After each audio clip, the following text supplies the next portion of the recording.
Pass நீங்கள் சோறு வச்சோடனே கரெக்டாக வந்து எல்லாத்துக்கும் உட்காந்துருந்தீங்க. சோறு வச்ச உடனே அவளுக்கு வந்து என்ன சொல்கிறது, சாப்பாடு சாயா இதெல்லாம் நாங்கள் குடிக்கணும். அவங்க உடனே வந்து அட்டண்டன்ஸ் போட்டுருவாங்க. இந்தா திங்க மாட்டாமா மஞ்சூரியன் சாப்பிடுவா. அவள் திங்க மாட்டான்னு உனக்கு தெரியுமா? அவள் எந்த தருவான்னு தான் வந்து உட்காந்துருப்பா.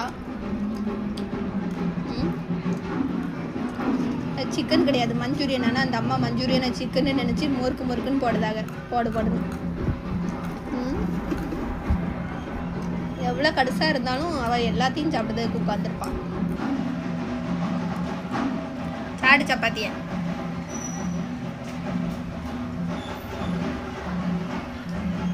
ஒரு சப்பாத்தி இல்லாமல் எல்லாத்தையும் சாப்பிடணும். இந்த அம்மாவுக்கு சோறு வச்சாலாம் திங்க மாட்டாங்க. தயிர் வச்சு கொடுத்தாலும் சாப்பிட மாட்டா. மீன் கருவாடு சோறுக்காவா அலைவா. நான் எந்த நேரமும் மீன் கருவாடுக்கு போக வேண்டியதுதான். அதனால் இப்போ சப்பாத்தி தான் இருக்குது. இதை சாப்பிட்டுட்டு போங்க. சாயங்காலம் போல் எதுவும் பார்த்து வாங்கி வைக்கிறேன், வந்து சாப்பிடுங்க. ஓகேவா?